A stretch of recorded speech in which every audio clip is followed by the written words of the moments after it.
In Israël vinden er helaas nog regelmatig terreuraanslagen plaats. Onschuldige burgers worden vermoord en degenen die het overleven hebben vaak de rest van hun leven last van trauma's of kampen met fysieke handicaps. Family7 komt in actie voor Beit Halochem, de organisatie die hulp biedt aan invalide veteranen, slachtoffers van terreuraanslagen en familie van deze slachtoffers.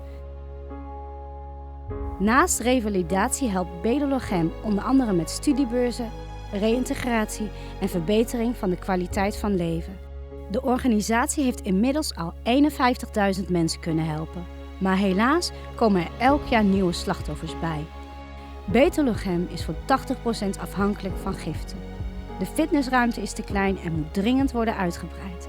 En de organisatie heeft nieuwe op maat gemaakte rolstoelen nodig. En daar komt Family7 voor in actie.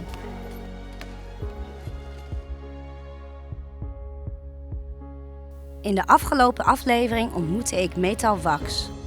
Metal werd zwaar gewond in een aanslag en kon niet meer lopen. Na tijden van revalideren werd ze rolstoeldanseres met hulp van Beit Halochem. Nu danst ze op het hoogste niveau en heeft haar leven een nieuwe betekenis gekregen, ondanks dat ze niet meer kan lopen. Er zijn genoeg mensen die een aanval overleven en lichamelijk genezen, maar een enorme mentale klap krijgen. Een voorbeeld hiervan is het verhaal van Ofir en Shai, 2 jonge mensen die samen dagelijks vechten tegen het trauma van een vreselijke gebeurtenis. Shai is de echtgenote van Ofir. Niet lang geleden leek de wereld voor hen open te liggen. Shai, how did you meet Ofir? How did I meet Ofir? It was when I released from the army. I was an officer in the army, so I did an extra year. And then I released after 3 years of serving. Then I decided to have a party. And we have a mutual friend, which I invited that guy, and then Ofir just joined him. Okay. And that's it. So basically we met at the party. And what did you like about him? Wow. I think, of course, like the way he acts and the way he looks, and him being like very friendly and very funny and very like spontaneous, and he's an adventure guy. Yes. So and I think we have a few not a few things, but we do have some stuff in common, and that's what attracts me to him as well. Yeah, it was a good bond. Wow. And was it love at first sight? It was. Yes? It was. It really was. De 2 jonge mensen krijgen een relatie. En na niet al te lange tijd vraagt Ofir Shai ten huwelijk als ze samen gaan duiken. It's a common hobby of us, and we just went diving in elke. And I had a sort of certification that I had to do, but we just went diving, and he wanted me to go around this kind of a wreck ship, and we swam, and then suddenly he took out a bottle. Yes. And there was a note inside of it, and he asked me, he signed me to open the bottle, and it says on it, okay, so take a deep breath and don't forget to breathe, because we're in a 24-meter under the inside the water. It was the time to look at me, and then I was looking at him, and he just, I started to get tears in my eyes, and I was like, oh, I'm inside the water, no, wait a minute. It was really a romantic moment. Yeah, it was. Het is juli 2014 als Ofir mee moet vechten in operatie Protective Edge. Hij is reservist nadat hij jaren had gediend in het leger als commandant. Hij wordt aangesteld als officier over een eenheid vrachtwagens die met drillboren op zoek moeten naar terroristentunnels. We took those trucks from the civilian. We took it to Gaza, and we teach the soldier how to walk on this truck. And it was no protective or something like this. It was a civilian truck. And with this truck, we went into Gaza.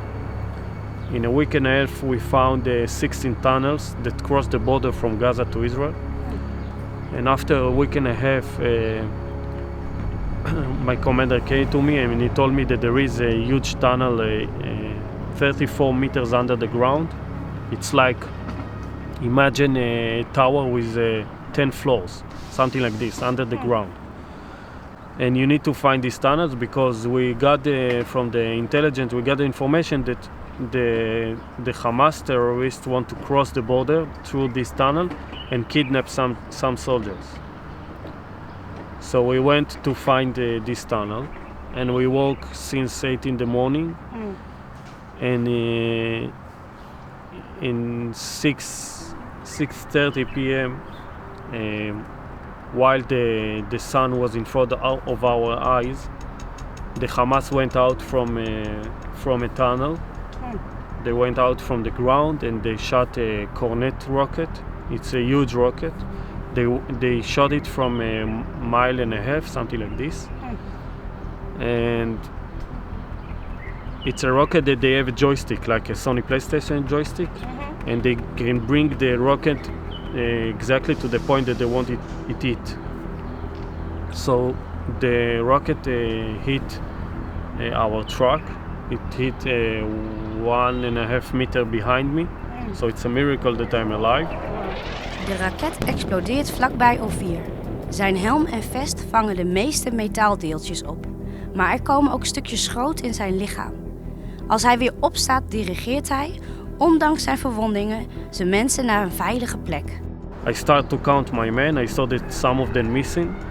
So I was afraid from two things. One is maybe there is a terrorist that trying now to came up from the tunnels and trying to kidnap one of my soldier. And the second thing is it was many holes on the ground because we drilled to find the tunnel. So I afraid that one of the soldier fall into one of this ground. It's very deep. So I count my men. I saw two of them that missing. I saw them laying on the ground behind. I tell to my vice commander to cover me. I run to one of them while all the soldiers shooting to points that they think there is a terrorist. I run to one of the soldiers. I put him on his leg a tourniquet, and then I help to evacuate him.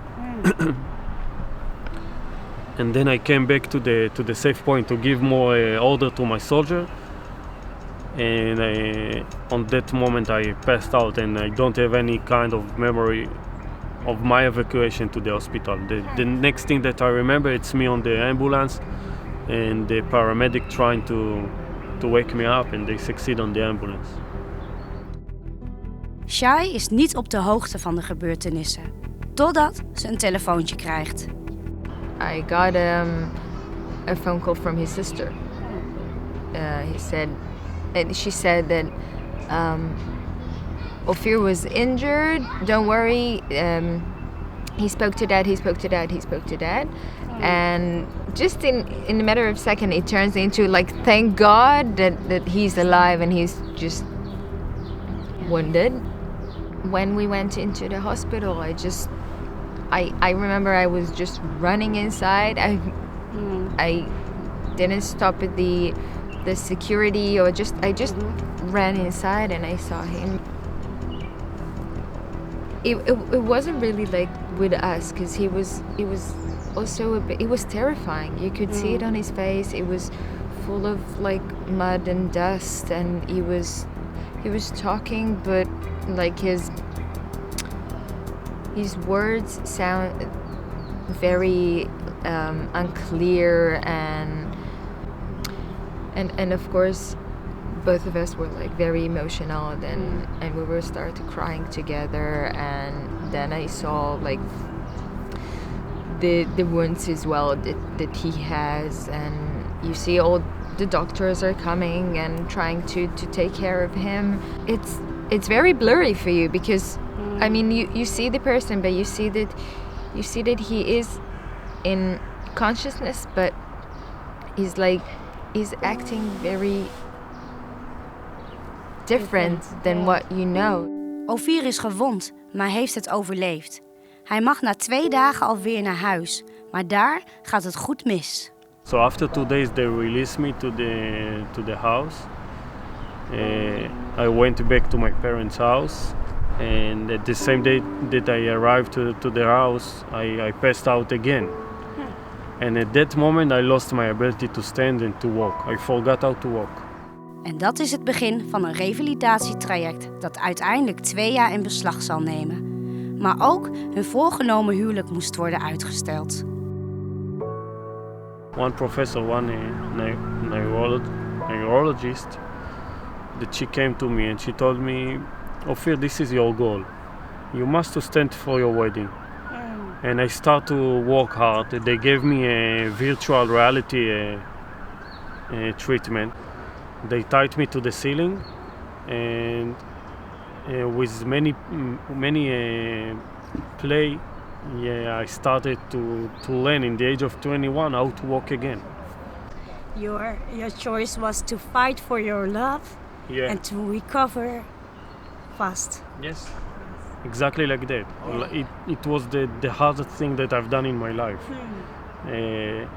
Because you try to walk and you fall, and you try to walk again and you fall, and like this all the time. So you don't see hope, you don't see the light of the end of the tunnel, something like this, like everybody say.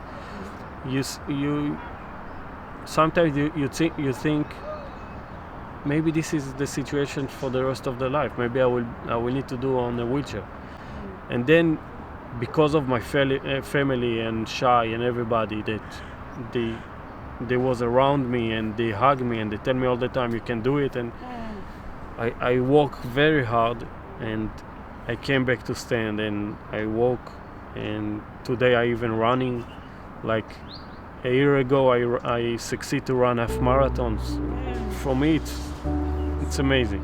Ofir kan weer lopen en de voorgenomen bruiloft gaat eindelijk door. Een prachtig feest volgt, maar de onzichtbare gevolgen van de oorlog maken een enorme impact. They saw that I'm not, because I was in the rehabilitation center during the night. They saw that during the night I cannot sleep, and I'm like a different person. I'm starting during the night. I started to yell on soldiers, or to yell, there is a terrorist here, there is a terrorist there, and sometimes I feel, sometimes even hitting the pillow or eating all the stuff that around me. So you have nightmares. Do you remember your nightmares? Yes. Yes. I have a few events from the wars that I took with me that I remember very good, and this is my nightmare most of the time. There is time that I wake up because I chunk or sweaty, or like I'm feeling like I'm laying on the ground on the sand, but I'm in my bed. But repeating moments. Yeah. Or like I'm smelling the smell of burnt things, burnt skin. I actually smell it during the night, and then I need to open the window or maybe to go out from my house. And are there like trigger points that you think, yeah, that's why Of course, there is many triggers. Yeah. It can start with somebody that slapped the door with a suddenly boom, or it's happened to me a lot at the office, like our window not open until the end. It's open a bit, and sometimes there is a wind that the window close like and it make a boom. So it's surprised me, and then my breath starting to be very heavy, and I have a very high pulse on the blood pressure and everything. So it can happen. It can happen even in the street, like from a bus that making a boom. Ofir en Shai krijgen na verloop van tijd een prachtig dochtertje. Maar de gevolgen van het posttraumatisch stress-syndroom zijn ook voor Shai niet eenvoudig. Ook voor haar zijn de nachten moeilijk. They're not easy. Is it every night or some nights? It's almost every night. You can hear him, and sometimes it's him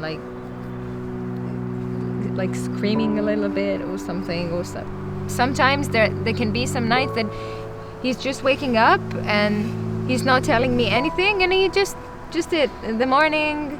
How did you sleep? Bad. Didn't sleep at all. Why didn't you wake me up? Sometimes I really wish that I can take all of this away and take it away from us, because I really feel that it makes things hard, and I don't want him to suffer, and sometimes I wish I would understand him more, and I think I am trying to, but it's not that easy, and I guess I'll try to calm him down and maybe encourage him to go and have a shower or something, but just being there and support. En niet alleen de nachten zijn moeilijk, maar het posttraumatisch stress-syndroom werkt ook op andere manieren door in hun huwelijk. Can you describe one moment that I can understand what is really difficult for you guys? Yeah, communicating. Yeah, like while I was commander, so everybody came to me to tell their problems and everything, and I was sat on my chair and I was listening to everybody. And today to listen to another one, or not only to Shai, but at home it's more important than every other places. To listen, it's very hard for me. I don't have the patience for it. She can start to speak with me, to tell me a story or something that happened during her work or something like this. And at the beginning, I will listen, but after a few seconds, I will be in a different zone. Yeah. Because I'm affected all the time from other things. So sometimes, like, I leave him by himself, but sometimes I really do want this communication, and well, I do understand that he have this post-trauma, but I really want him to try and understand me, because I also have some difficulties, of course, and I think this is something that we really need to work on and are working on it as much as we can. Ofir en Shai strijden samen tegen de onzichtbare vijand die posttraumatisch stresssyndroom heet. Daarin worden ze ondersteund door Beit Halochem. Deze organisatie is voornamelijk afhankelijk van giften en biedt met verschillende centra door heel Israël hulp aan blijvend invalide geraakte soldaten, slachtoffers van terreuraanslagen en familie van slachtoffers. So, you both met Beit Halochem, Yeah. right? Mm-hmm. And how did they help you? Beit Halochem is our second home. We live very close to Beit Halochem. Was our choice. We rented a house very close to Beit Halochem because I'm coming here for treatment. I'm coming here for a lot of activities that we have here. We're traveling together with other veterans. I'm doing my hydrotherapy, physiotherapy here. I'm doing a CrossFit in Beit Halochem. I often come here with Ori, and it's very nice. And also there's some of activities for the spouse, which I think is very important because it raises the knowledge and it gives a place for the women to also to share what they feel and how they cope with their spouses and the injury and this whole thing. And I think it's very important because it gives you also a meaning of choosing life and choosing to stay with the spouse and looking forward to the future with him. And could you be at this point without Beit Halochem? I can't think about a situation without Beit Halochem. I think it will be very hard. That's right. So Beit Halochem was really meaningful for both of you. For all very the much, veterans, yeah. all the families. So how do you see the future together with this? I want many kids. You don't want. No, I don't. I don't say I don't want. No, that's but not true. Of course, I see more kids in the future. As we said, we have Ori now, and she's really our light. And of course, we want more kids, but just I feel like she's waited to the right time. Yeah. But I must to tell you that every day you find reasons why to wake up, why to go out from your bed, because it's easy to stay in your bed and to say, okay, I'm suffering from PTSD, I don't want to wake up, I don't want to go to job. But you have another choice. Shai is my reason to wake up in the morning and stay in life. The love of my life. Thank you so much. Prachtig om te zien dat Ofir en Shai samen zo sterk zijn, ondanks wat hen is overkomen. Beit Halochem speelt een essentiële rol in hun relatie en bij het herstel van Ofir. Naast Ofir zijn er nog zoveel anderen. Slachtoffers van aanslagen en gehandicapte veteranen. In deze serie heb ik zoveel bijzondere mensen mogen ontmoeten. Allemaal met hun eigen verhaal en allemaal geholpen door Beit Halochem. Nati raakte zijn been kwijt toen een raket uit Gaza in zijn straat viel. Zijn leven hing aan een zijden draadje. Maar door het werk van Beit Halochem is hij nu grotendeels hersteld. The first visit of me in Beit Halochem was 2.5 months after my injury. I didn't have my prosthetic yet. I was still on a wheelchair. I was very clumsy and I needed people who would push me because I was not strong enough. But you are coming to a place that you see people that have a divergence of disabilities. Some of them have kinda stuff like you have. And you see them totally normal. And you see people in kind of my age that having some stuff, studying. And you see people that are married with children.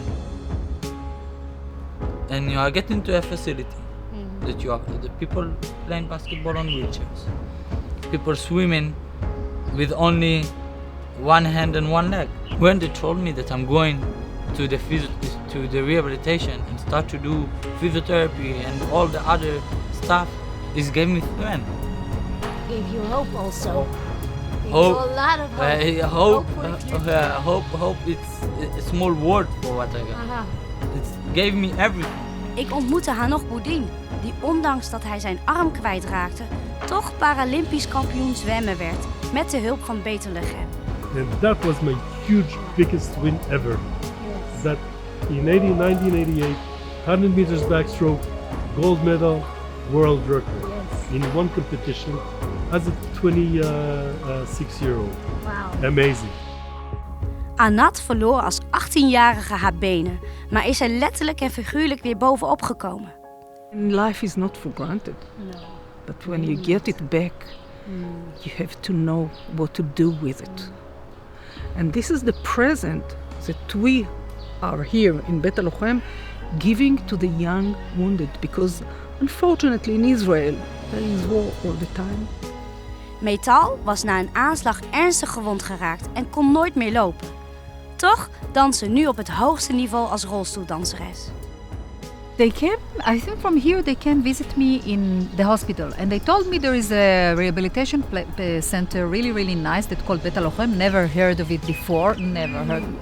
I didn't know about it. So I came here first time, and I saw everything, and it was really good for me because my condition was still very bad, and I felt like home. People like me on wheelchairs. A lot of activities here. I needed to be in a place that I can feel belong. And here I feel that this is my place. Actually, it's my second home. En voor al deze mannen en vrouwen komt Family7 in actie.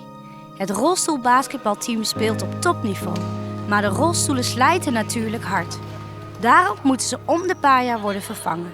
De rolstoelen moeten aangepast worden op lengte, handicap en gewicht en zijn dus voor iedere speler anders. Concreet zijn er nu 2 basketbalrolstoelen nodig. En dat geldt niet alleen voor de basketballers, maar ook voor het dansteam. Ook zij dansen op het hoogste niveau, maar er ontbreken nog 2 op maat gemaakte dansrolstoelen. Daarnaast moet Beit Halochem in Beersheva zijn fitnessruimte uitbreiden. Helaas is er een constante groei van nieuwe leden. Zelfs in een relatief rustige tijd komen er jaarlijks zo'n 300 tot 400 nieuwe leden bij. Er is daarom dringend behoefte aan uitbreiding van de fitnessapparatuur. Zonder deze apparatuur kunnen mensen hun trainingen niet regelmatig doen, wat nadelig is voor het revalidatieproces. De Israëlische overheid betaalt een deel van de kosten. Maar Beit Halochem kan helaas haar werk niet doen zonder de steun van vrienden van over de hele wereld. Daarom willen wij als Family7 in actie samen met u Israël zegenen door deze mannen en vrouwen te helpen. De kosten voor de fitnessruimte en de rolstoelen zijn gezamenlijk zo'n €44.000. Helpt u mee? Draagt u uw steentje bij om deze mannen en vrouwen een zo mooi mogelijke toekomst te geven? Hartelijk dank voor uw hulp.